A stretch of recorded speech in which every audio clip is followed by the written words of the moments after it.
Hello and welcome. I am back home from Thailand. Today is May, Today is May 11, 2004. And I actually started another video last week, but ran into a snag, so that one's on the back burner. But I had to get something out. This is going to be a bit of a mishmash of up-and-coming projects, a quick product review, and just to bring you up to speed. Now, those of you who watch regularly will remember the Midwest radio project. I got an actual Midwest turntable with the drawer. This is the slide that goes in and out of the left-hand opening of the cabinet. This is the actual one that belongs in there, and I have to give a shout out to Mike of Midwest Radio out in California, who spotted this on eBay while I was in Thailand, dropped me an email and purchased it for me, hung on to it till I got home, and then shipped it to me, and did it all for the trade of another Midwest turntable, the one that I repaired before I went to Thailand. So that's in a box on its way to him, and he sent me this one. Now, it's pretty grungy. I've got to redo the veneer on the top. It's not bad on this side, but there's some chunks missing over here. That's easy enough to do. It's a flat surface. The tone arm, while it looks really grungy, I cleaned up this area here the other day with a little polish, and the tone arm is going to come out nice, real clean. And I'll probably reflock it. I was hoping just to polish up the base here, but when I pulled the shipping tape, and this wasn't Mike's fault, this was, he's been hanging on to something that was shipped to him, the paint came off over here with the tape, and that's not unusual. This cast aluminum base, they didn't have the processes back then to properly prime this. Today we would put this in an etching tank and then give it a yellow chromate primer or a green chromate primer, and then lay the paint over the top of that. But back then they just kind of cleaned the surface and painted it. But that's up and coming. Let's see here. We've got a couple of radios here. This is the Strongberg Carlson that I started to do before I left for Thailand. Got in a hurry to finish it, put a second coat on it too fast, and it's all orange peeled through here, so this has to be sanded down and redone. However, I didn't have the knobs for this guy, but I managed to find another radio, same model, same make, and it has the knobs. So we're going to try casting these knobs and see if we can recreate them for this radio so that it has the correct knobs. This radio, I am going to have to recreate the dial. This one has a perfectly intact dial in absolutely pristine condition. This one, the green paint is missing from the front surface. You can see the green details here, or maybe you can't from this distance. Let me come in close. And you can see the green outline on those numbers. And if I come over here, they're missing, and a good portion of the white lettering is also missing. The green is on the first surface, the white is on the back surface. I won't be able to do that, but I am going to try making, excuse the camera shake here, I'm going to try making a transfer decal. I'll put this in my flatbed scanner, scan it, and reverse it, put it on a water transfer decal, and mount it on the back side of this, so that when it's mounted here, it'll be the correct orientation. So I'm looking forward to giving that a try. Now, this radio is missing the back and the antenna. This one has a fully intact antenna that I can duplicate, and a back. So I am also building, I've already built actually I'm building a fixture. I built a fixture to reproduce the windings that are on the back side of this. And on my laser, I'm going to cut out a new back, and then we'll take our shot at winding an antenna on the back of this one with the fixture that I've built. I've been busier than a one-arm wallpaper hanger with the crabs, since I got home. I've got doctor's appointments lined up. I've got a million things to do in the yard. I've got... I'm not going to trouble you with all of that, but let's just say I am out flat. I have so many projects, irons in the fire right now. I picked up a 3D printer, and I printed out a test unit. Boy, I can't believe how nice it came out. This is made out of a couple of dozen pieces. It even has printed screws with internal threads printed on the part. Everything threads together. So I'm looking forward to working with this unit to reproduce parts. The problem is I've got to learn CAD, and it's one of those things that I never picked up all my years of working. They had promised a couple times to teach me at one of the places, but we were just too busy to take me off of traveling to go to school for the CAD. So I'm going to have to self-teach myself CAD. Doing 2D stuff is a piece of cake. When you get into the 3D CAD programs, it is not intuitive. But that is up and coming. What we have here is going to be part of the fixture for winding the coil. This will go in here. This is the thickness of the wire. The wire will go around this. The back will be fastened on here. And after I've wound the coil, this will give me access to go in here and glue the coil down on the surface of the back. And then I'll simply remove this, and we'll have the back of the radio with the coil glued on it. So that's my plan for that, at least. We'll be able to get that out of the way. All up and coming. Now we're going to go back over here. We interrupt our regularly scheduled program to bring you an update. I have 3D printed a little fixture here for casting the knobs. This is my plan. And the way this works, these are interchangeable, so I can make molds for various knob sizes and just keep them on hand if I ever have to repeat it. And there's a little registration mark here to make sure it always goes back in the same way, and it fits just snugly in there so that it's always going to be in the right position. Mount the knob on this little post. I can run this down and pour my mold compound, making compound. I guess it's the mold compound. I'm first time around on this. This will form the mold for the new part by mounting it on this shaft. Now this shaft is reversible. I have it set up so that it will do either the flat shaft type or the round shaft.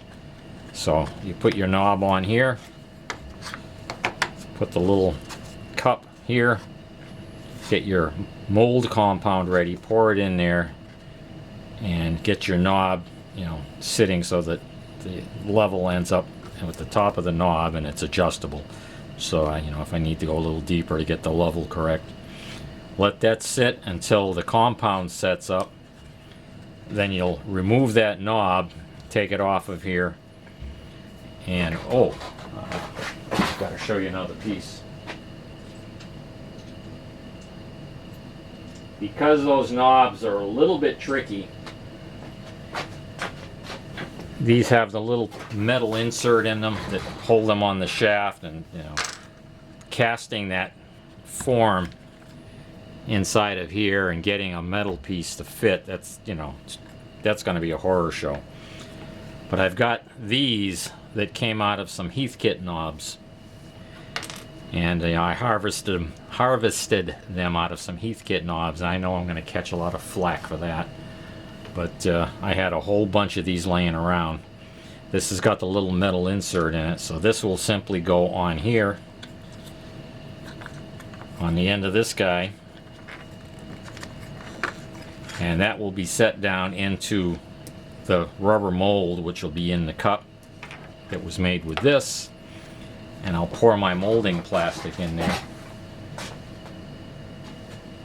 Also, the Heathkit knobs, this isn't long enough to accommodate the full length of the flatted shaft, but on the Heathkit knob they've got a little cup integral to the knob itself, so that when this is in here you've got this little pocket down at the bottom. Is that clear? I hope they can see that little pocket down there that will allow the shaft to slide all the way in. So I printed some little cups, and I'll simply glue that on the bottom. That'll go on here, that'll go down into the pocket that was made in the mold compound. Then I'll pour my acrylic or plastic or whatever the mold material is that you do the molding with in there. And when that sets up, I'll have a knob that will have a very solid insert. Hope that makes sense. And again, if I have different knobs I have to cast, I'll just put another cup in there and off we'll go. So that's my plan for that, and I'm sticking to it. And yes, this is very simple, but you got to start somewhere. Baby steps. I made this out of multiple pieces. This could have all been printed out of a single piece. I chose to do it this way in case I want to make modifications in the future. And but as it is, it should work out. This knob is just to keep the shaft from falling down in too deep. It really isn't meant to be tight. It just snugs up and holds it. And I showed you this in an earlier video. This is for winding the antenna on the back of the radio. This is the back that's been cut out on the laser. This is the correct size and the correct form factor.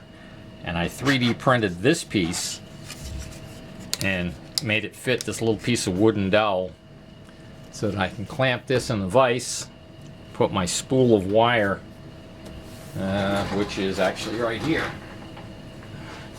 Put my spool of wire on a stand back here, and then I can just grab this and spin this around with one hand as I feed the wire in underneath here until it forms around this black insert.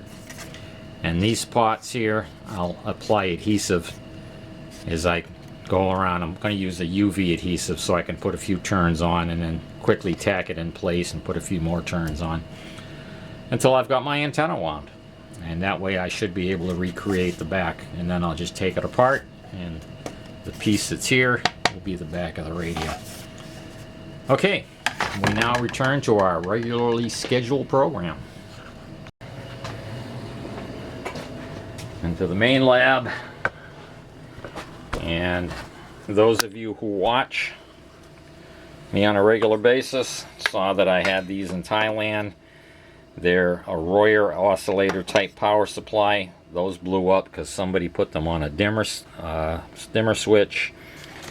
We have the fan control module that I replaced in the fan over there. I'm still planning on trying to repair this one just for the fun of it. Same with these. These are crappy lights. They're just a series of regular LEDs. They're old. They're not worth even the money I'm putting into them for a handful of transistors, but I just want to see if I can fix them. Brought one of these home. It's a Magic Jack. How many people remember the Magic Jack commercials on TV? What this is a VoIP, voice over internet protocol thing that came out prior to everybody having smartphones. These are no longer used. I've never played with one before. I saw them on TV. I remember the commercials. I don't think this can ring a phone. Now it has a standard phone jack on the back of it here, but I don't believe this is capable of supplying ring voltage. I believe this was just for calling out. It's got a couple USB connectors, a USB thing here. I thought there was a place for a power supply. No, I guess not. It all runs on USB. You plug the phone in there, you plug your internet in here, plug this into your computer, and you could make phone calls over the internet. Whoopee. But I just want to rip that open and see what's inside. I've never had one in my hands before. Okay, we've got handfuls of parts here that have showed up for projects that are coming along. All kinds of stuff. I ordered all kinds of stuff. It all showed up at once. I want to see if I can get these lights going, and I don't even know if, you know, like I say, I don't think they're really worth it. But what we're going to take a look at today is this guy. This is an isotip soldering kit. Now, I got an email from Isotip, and okay, sorry about that. I had to check the email and make sure I had her name right. Sophia at Isotip contacted me about, it's got to be close to 2 weeks ago now. It was right after I got back, and said, please, this is not a spam or, you know, not a phishing email. She said, I'm from Isotip, I've seen your videos, and we'd like to send you one of our soldering kits and let you try it out. And while they have given this to me free, I'm not getting paid for this, so my opinions will be my own. But I immediately said yes, because I had one of these Isotips, I'll bet it was 30 years ago, back when they had, you know, NiCad batteries in them. And by the way, they're still selling the NiCad battery version. It hasn't changed. But way back then, prior to when, you know, the internet didn't really exist and it was hard finding parts, when the batteries died, I put the thing away and I have no idea what even happened to it. The good news is that these things now, you can have them with the lithium iron phosphate batteries. That's what this one has in it. They also sell the quick charge NiCad version. The tips are the same as they were way back when, so if you're like me and you hang on to your stuff, again, I've lost mine, but if you still have your tips from your old NiCad, they will fit the new unit. It's the same unit that they've been selling for a lot of years. And I know a lot of people are going to say, well, it's behind the times, you know, there's this and that and the other thing. I like the idea that this is still around, still an American product, and if you have tips and accessories from your old one, you can still use them. It came with 3 tips. It came with this unit. Now, I told her I had a NiCad version, and she said, okay, I won't send you the NiCad version, I'll send you the newer one.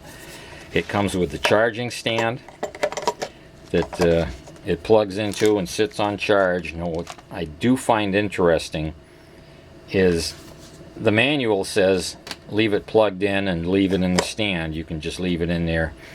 But the charging brick says after it's charged, disconnect it for battery life. Now, I suspect that label is left over from the NiCad version. They're probably just sticking it on all of them. But it does say in the book, in the manual, you can leave it plugged in for as long as you want. Comes with some lead-free soldering paste. Comes with a little bit of lead-free solder to get you started. It comes with the 6040 solder, or no, excuse me, the lead-free solder that you can use on a printed circuit board. It's mixed in with the flux for doing surface mount work. So you get a little bit of that to try it out. Of course, it's got the owner's manual over here. It's got a little metal insert down here, so when you put the iron back in, if the tip is hot, it won't melt the plastic in the kit. And it came with this nifty little torch. You push down on the button, the lid flips open, and it's got I don't want to stick my finger over there, it's hot. The flame is actually up here somewhere. You can't see it in the camera. It's adjustable.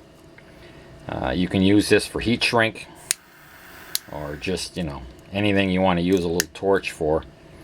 It has a cute little brochure that comes with it that tells you, you know, you're a responsible human being, don't burn yourself, make your friends envious of your new little toy. But that is going to come in handy. I'll get a kick out of, or that'll be real handy anyway. Comes with a soldering sponge. The soldering sponge will fit right in there. What else? Oh, comes with heat shrink. It comes with a bunch of heat shrink that you can use your little torch for. Now, this is not going to replace my Weller for antique radio work, of course, but it should be just the ticket to go in my travel bag when I'm dropping by someone's house to, you know, do a quick solder job, or up under the dashboard of the car. It's got a light on it when you're soldering, and they say it's near instant heat. So we're going to find out. I did charge this thing. Let me sit down here. I did charge it because it comes uncharged, and it comes with 3 different tips. And I'm sorry if I sound a little rushed. I've got an appointment to get to, but I figured I want to try to get a video out here. Comes with a, make sure this is focusing. Comes with a large chisel, a very fine tip for, you know, surface mount type stuff, and a smaller chiseled bit or offset bit. I'm going to use the this one here, the smaller chisel bit, and try soldering some of the components into this light. The transistors were blown out. I was right, this is a Royer oscillator type setup. It had a blown diode and 2 blown transistors. The diac appears to be okay. All of the rest of the diodes are okay. I did buy some transistors. These are ST1305, and they're high voltage, fast switching transistors. They're rated about 400 volts, and that's what they call high voltage these days. Everybody, of course, is used to working with, you know, 12 volts or something of that ilk.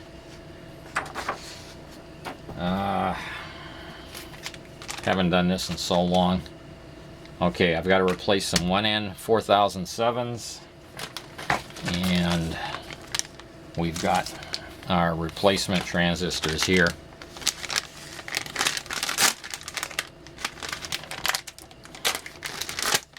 So let's see what we can do with this little iron. Got my transistors. Put these in. Let me get a screwdriver so I can mount these tips. Okay, the manual says you can just use the spring clips, but I am going to actually tighten the screws to make sure we have a good solid connection and get the maximum heat we can get out of these. Alrighty.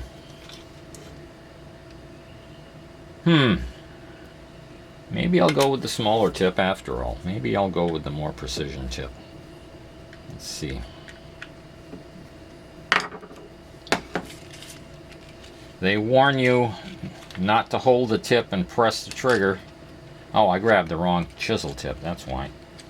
Ha, what a dummy. This is the one I wanted. They do warn you not to be holding the tip when you press the trigger, because they say it's nearly instant heat, and they go up to about 900 C, which is what, 465, 480 Fahrenheit?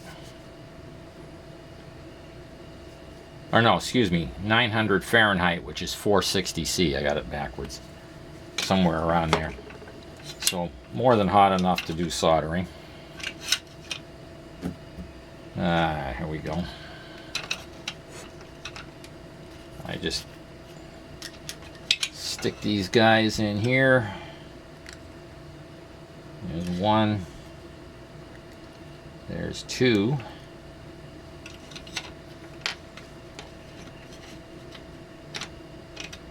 Alrighty. I'm not Big Clive, so I can't do this all with one hand. For a big guy, he's got great dexterity. Now let's see here. Lights on. See how long it takes to let me tin. I don't know where that smoke's coming from. Looked like it came from in here.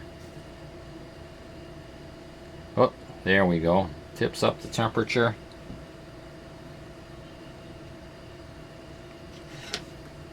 Maybe I should have put the small. No, I think this will be alright. That was quick. And I bridged the solder. Boy, you think this was my first day, wouldn't you? First time with a soldering iron in my hand. Sure making a mess of this guy. Alright, we're going to take some solder wick and clean that out of there. We'll get that in a minute.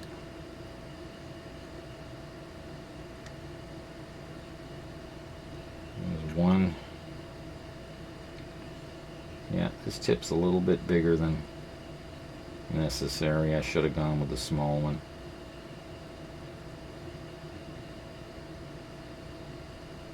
But it's doing a good job. It's got plenty of heat to do the soldering.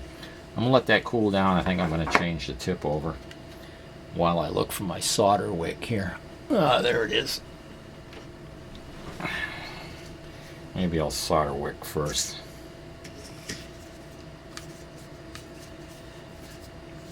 I do remember that it's a little bit clumsy to hold the button down, but you're not going to forget the unit on, that's for sure. And again, this isn't meant for everyday, day-to-day soldering. This is for those quick little jobs when you have to get in and get out. Alright, let's change this tip over to the smaller one. And I'm going to grab this down here where it's, and put this on something metallic. Ah, here we go. We'll drop it in there for now. I'll try the small tip. Probably more suitable for what I'm doing. And I'm babbling like a newbie.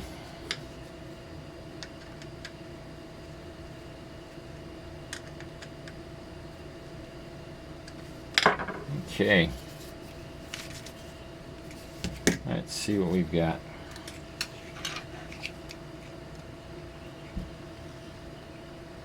Yep, this one's smoked too. Must be something from the process. It blows. There we go. Boy, that came up the temperature fast. Wow, that was real quick. That's nice. That's this little tip. This little tip really worked nice. I'm amazed. I might make that the go-to one. Alright, where's my diodes? Here's my 1N 4007s. Put one of these in here.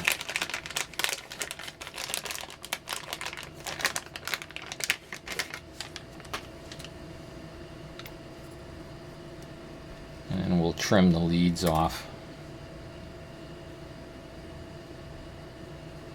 I should get my little lead bender, but I don't even know where it is after 6 months away. Okay, this guy goes in here.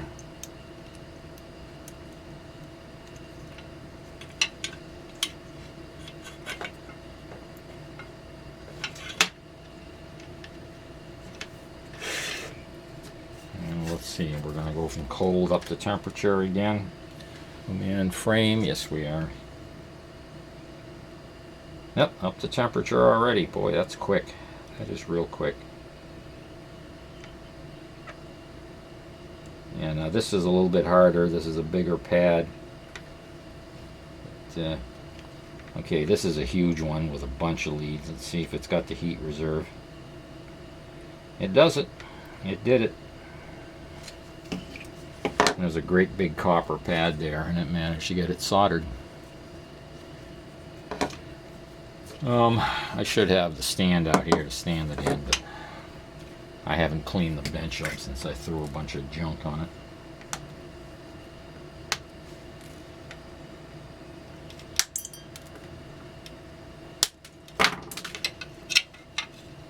Alrighty. We've got 2 new transistors and we've replaced the bad diode that was in there. Now what I haven't done yet on this one is this trace is a fusible trace, and there's a piece of it missing where it blew out when the transistors failed. So I have to find a tiny piece of wire to replace that fusible link. Let me see what I can dig up. Okay, I took a piece of, I think this is 20 gauge stranded wire, and stripped some insulation off, and I'm just going to pull one of these strands, which is about the same size as that trace originally was, and we'll tin that up. And again, I'm not Big Clive here. We'll do our best to get this tinned up.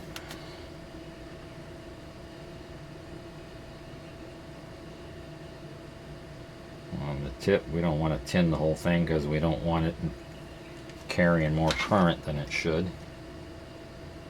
So I'm going to solder that down on here, and then carry it over, and we'll solder it over here. Boy, that's fast. I can't get over how quick that thing heats up. A lot of years ago was the last time I used an isotip. This was, I believe, the very first battery soldering iron on the market. I think they've been in business for 40 or 45 years. They've been around a long time. And I think this was the first thing. It was the thing to go to back then. Okay, we have our fuse back in place. 2 new transistors. We've replaced the one blown diode that was in there. There's a diac that tested okay. All the other diodes tested fine. So let me go dig up a 230 volt transformer, and we'll see how this thing works. Okay, we have our 120 to 230 or 220 volt transformer. And pro tip, when you're 3/4 of a century old, don't put heavy stuff like this up on a high shelf. It stuff gets heavier as you get older. We're connected up. We're plugged into the 220. We're set up over here. I have everything on now. I'm going to put my safety specs on here, because the first time I did this, it had a most satisfying bang when it went off. Let's see what happens. And it's not doing anything. Not even coming on. That was anticlimactic. Very anticlimactic.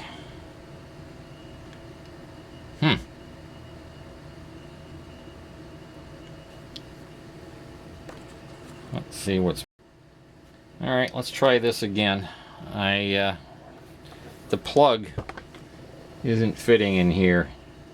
This is one of these universal plugs, and this is not centered up very well, so I think it wasn't making contact. Let's see if we get an explosion this time. Ah, no, we have light. Not very impressive light either, but it is working. So we've got those going. We got that going. The thing with these Royer oscillator circuits is you can't bring them up slow. You have to hit them hard to get the inductance swinging back and forth on that center tap choke. You saw if you go back and look at my videos on my induction heater, I go into the full explanation. This is just to do a quick review of the soldering iron and let you know I'm back and see if we can get something up and going here. And yeah, I can stare right into that. It's not comfortable, but it's not very bright. Very, very early track lighting. It's just using your standard straw hat LEDs, and not even straw hat, just standard, whatever that designation is. But it does work. So when I get back over there, I'll make sure this is no longer on a dimmer circuit. Make sure it's only on an off and on circuit. And it'll work. We'll get the other one going. Let me do that and see what that one looks like. Okay, what do I think? Well, I wouldn't want this as my daily iron, my daily use iron, because even though it only takes 3 or 4 seconds to heat up, that adds up. Every time you pick it up, you've got to hold the button, wait for it to come up to temperature, and then begin your soldering process. It's certainly capable of doing the job. It's lightweight. The fact that it's isolated tip, now it's not grounded, so it wouldn't meet most of today's standards, but it's going to be safe for most applications. It's isolated tip. It's a little bit tedious holding the button down if you had to do this all day long. And of course it's battery operated. You wouldn't want it to stay on all the time anyway. I'm very enamored with this little torch. I love this thing. It comes with the kit. And, that's going to come in handy. I'll be using this a lot. Let me close the thing here. Comes with everything you need to get you started. You have interchangeable tips. Very simple to change. Loosen a couple of screws. Now people again are going to say, oh, that's old tech, this, the yada yada yada, but I find that kind of comforting. They've been around a long time. You can use your older accessories. For a daily iron use every day, no, but this is definitely going to find use with me in my travel kit. When I'm traveling around, somebody calls up, hey, can you take a look at this? Can you come over to the house, take a look at that? This will go with me. I won't have to drag along a normal soldering station. It's all neatly packaged in the kit. I'll definitely get some use out of this thing. Now you guys know me. If I don't like something, I'll speak out about it. But I like the way it all fits in here. Everything you need is going to be in one place. Close the kit up and go. Now they have, this is the Pro kit. Again, with the it's in what they call their Power Pro Advance kit, and this has the lithium iron phosphate LiPo batteries in it. They still offer the NiCad version, which is probably fine. They claim it heats up 900 Fahrenheit. Long lasting. Oh, remember I guessed 100 joints? It says here 100 plus joints per charge. Fast, it says 10 seconds. It's actually much faster than that. 3 to 4 seconds and you're ready to go. Worth the money? I think so. I think if you bought this as, again, not as your primary iron, but as something to throw in your travel bag or keep, if you've got a cottage somewhere on the weekend and you want to go up and do some light work, I would highly recommend this. And again, it's not going to replace my 100-watt Weller soldering iron for the antique radio work. That's not what this is for. This is for printed circuit type work, small repairs. I could probably do 2 or 3 joints in a radio, but this is not going to have the heat reserve that my Weller soldering gun or one of my big irons does when you're working on the antique stuff. But for quick solder board touch-ups, something under the dashboard, on your boat, on your car, you need a quick repair, I think this will do the job for you. I like it, and I have to say thank you very much to Sophia for sending this thing along. It's been a lot of years since I've had one in my hand, since I've had an ISO tip in my hand, and it was kind of a fun trip down memory lane. I remember my finger getting tired on the button after half an hour of using it. But again, this is not your daily iron. This is for those quick repairs, and it's portable. Okay, we've got more videos coming up. I'm going to get them out as quick as I can, but in the next month or so I am going to be flat out busy taking care of, catching up on everything that 6 months of being away has left me. Looking forward to getting back into the Midwest. Looking forward to learning how to properly use my 3D printer. Now that I have a 3D printer, there's a lot of parts for those antique radios I can recreate that I had no way to recreate before. and the laser is going to let me build new backs for the radios, and I have most of what I need now to take care of missing parts. So it should be an exciting next few months, or maybe a year. We'll take care of what's on my plate, get some of these repairs done, and take you along for the ride. Thanks for tuning in. Sorry this was a little disjointed and a little hurried, but I'm on limited time right now until I get caught up on some stuff. I'm the Radio Mechanic, and thanks for coming back and visiting. See you soon. Bye.